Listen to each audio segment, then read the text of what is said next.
Well, hello there, and welcome back to War Thunder. I'm Corny Swiss, and today I'm driving around the M8 because I'm sure as most of you are aware, I was gone all weekend long, and haven't had that much time to play recently, and haven't really been getting clips as frequently as I need to ensure a video every day. So I apologize for not having a video every day. And I thought I'd spend the first part of this video kind of updating on where we stand with a few projects. The clip you're watching is actually the clip I had originally pulled for the map overview, and I was going to do jungle. I've since decided to put that on hold. Primarily, I'm going to keep the work I've done so far on it, but just find a different replay. Primarily because they're changing a lot of maps in 1.47, and I'm not sure that we know. They haven't told us everything, is basically what I'm kind of worried about, so I don't want them to go changing this map right after I put out a map overview. So I'll probably wait at least until closer to patch time when we have a better idea of what all is going to change and what those changes are. And also, I wanted to make a video, and I don't have a tremendous number of clips because, like I said, I haven't been around, haven't been playing that much. So, you know, just gonna have to use what I have. And something else that happened right before I left, I think, they sneakily released a new premium for the Americans. And, you know, because I'm weird like that, I went ahead and gave it a go. And I'll probably be give it its own video within the next few days of just that tank, talking about sort of how it's different or how it isn't different, or kind of the ways to play it, benefits, things like that. I don't think a full review is in the works just yet. That might be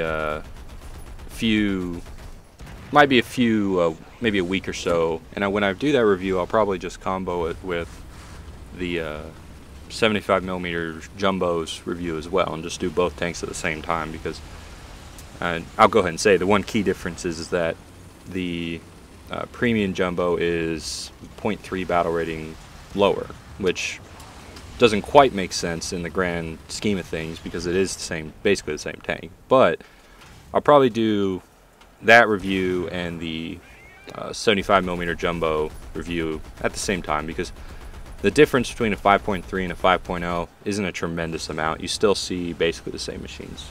So that'll be something, I guess, to look forward to if you really want to hear about that. What's happening currently is we've taken the southern sort of middle hill where the A cap usually is, and now we're just going to start pushing towards their cap circle. But the reason I was going to use this clip for the map review is because I actually travel a good portion of the map. That was one of the key requirements for the map overview, was that I need a replay that I cover a vast majority of the map. Don't have to go all over the place, but a majority of the important places. Was worried I was just going to flip over right here. And the thing I've come to realize when I was trying to get these clips for the map overview, and one reason why I'm kind of putting it off, is some of the maps that I think are important to look at are the larger ones. And the larger ones, it's going to be very difficult to figure out exactly where, well, to find a replay where I go over enough ground, in my opinion, to make it effective. Now, they did just start trying to cap our zone, but believe that's just AI, or it might be a player. I can't remember, because this replay is probably a week and a half old, maybe. But Panzer 3E, 3Es are dangerous. However, he is on the other side of the hill, and he wasn't looking at me. So I'm going to try and put the speed of this thing to use and go up around him. Hopefully catch his turret still turning. Nope, no, he came down. First shell doesn't seem to do anything, but his turret traverse is really slow, and I still have a 50 cal on him. And my tank turns so quickly when it's in gear that I can very easily get the next shot in. And his turret flies off, which is always cool. But now it's sort of become obvious at this point that the guy sitting in the A zone is not an AI. The AI would have already gone through. So it's definitely a player, which means I need to hightail it back there, because it doesn't matter if we start capping now. Obviously we're not going to beat his cap.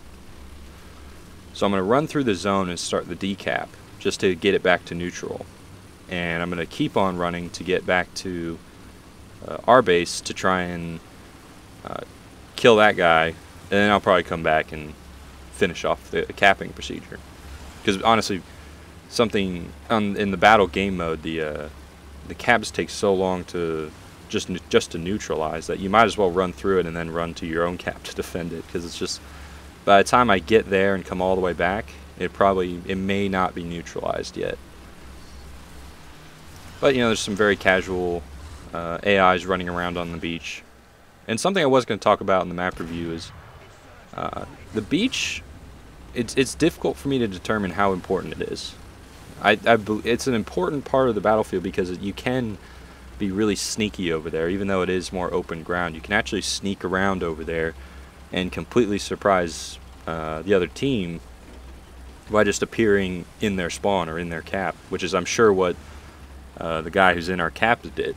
He just went across the map via the beach and is now sitting in our cap circle. However, I'd like to think that, so the way I've always been thinking about these maps is if you divide them into zones, which zone can that zone affect?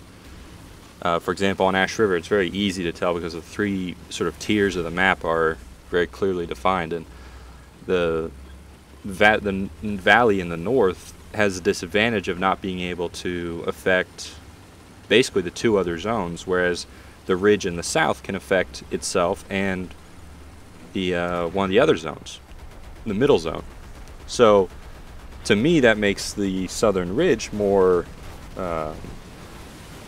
strategically valuable because you can control two parts of the map from it, whereas the northern valley, you can only control the northern valley, which could be debatable because it is it's very much so medium tank, light tank sort of ground because of how broken up it is. Large lumbering machines are going to struggle to deal with all the different threats. But if you can post up in there, then you'll be fine.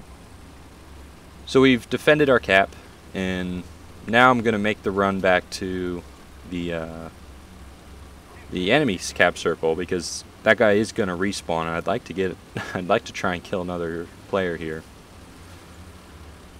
But that's kind of why, I guess the moral of this story is map overviews, I'm going to postpone them a little bit, because there's just too many things changing in 1.47, and I'm not convinced that they've told us all the changes, or if the maps they've listed are the only ones being changed. I wouldn't be surprised if that is the case, like they're not touching jungle, but in case they do. And I might just get bored and say I'm going to release it anyway. I'm going to finish it and release it anyway, in which case, you'll see it. But don't be terribly surprised if the map overview idea is kind of put on the back burner for, I don't know, maybe basically until 1.47 comes out. I might finish the video and then just sit on it until 1.47 comes out, see if there's any changes, maybe add a section where I talk about changes or something like that. But all in all, I guess the moral, don't expect it in the very near future.